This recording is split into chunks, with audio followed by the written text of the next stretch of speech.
Week 15's Sunday Night Football outing against the Saints was a bloodbath for the Tampa Bay Buccaneers. Chris Godwin tore his ACL and is out for the remainder of the season.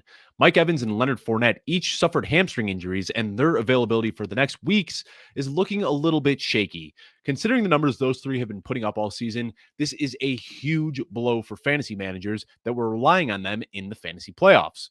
While those injuries are going to be pretty difficult to stomach, it does open up opportunities for other players in Tampa Bay, specifically Antonio Brown and Ronald Jones. So we'll dive in today. How reliable are Antonio Brown and Ronald Jones? I'm Dave Kluge with Footballguys, and I am here to help you out. Be sure to subscribe to the YouTube page at youtube.com/footballguys to see all of our great video content coming at you through the end of the fantasy football playoffs. Let's dive in and start by talking a little bit about Antonio Brown. For those of you that are newer to fantasy football, let me just illustrate exactly how dominant this man was just a few years ago. From 2013 to 2018, he was a top three wide receiver every single year. 2013, he was the wide receiver three. 2014, he was the wide receiver one. 2015, wide receiver two. 2016, wide receiver one. 2017, wide receiver one. And 2018, wide receiver two. He was getting drafted in the first round of the fantasy playoffs consistently and paying up for it every single year. After that, things got a little bit weird for Antonio Brown. Pittsburgh let him go, and he was reported to be going to Buffalo, but that didn't work out. And then he went to the Raiders, and he tried to freeze his feet off to get out of that contract. Then he had a cup of coffee in New England where he caught this weird touchdown from Tom Brady. And then when Brady went to Tampa Bay last season, the veteran quarterback made a strong push to acquire Antonio Brown. From there, he was signed by the Bucks, served his suspension over the first half of the year, and went on to have a really strong finish to the end of the season. Fantasy football players saw Antonio Brown as the low man on the totem pole heading into this season, and he was getting drafted nearly 5 rounds after Mike Evans and Chris Godwin. Well, through his first few games, Antonio Brown was the guy in Tampa Bay. On a per game basis on the entire year, only Cooper Kupp, Devontae Adams, Deebo Samuel, Justin Jefferson, and Tyreek Hill are averaging more fantasy points per game than Antonio Brown. And now he has that receiving work all to himself with Chris Godwin and Mike Evans out of the picture.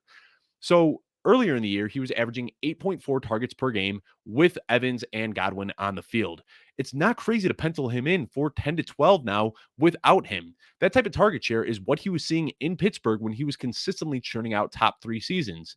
Heading into week 16, assuming that Brown is able to practice throughout the week, I'm going to be ranking him inside my top 5 wide receivers, as Brady and the Bucks are going to be playing angry after that embarrassing division loss to the Saints.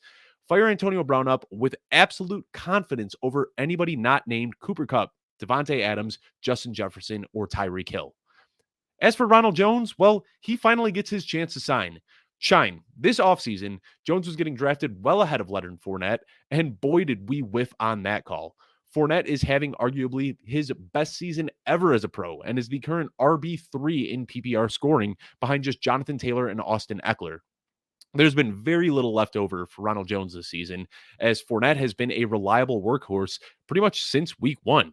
Because of that, we don't have a lot of data on what to expect from Ronald Jones this year, but we can look back at last year and see a little bit.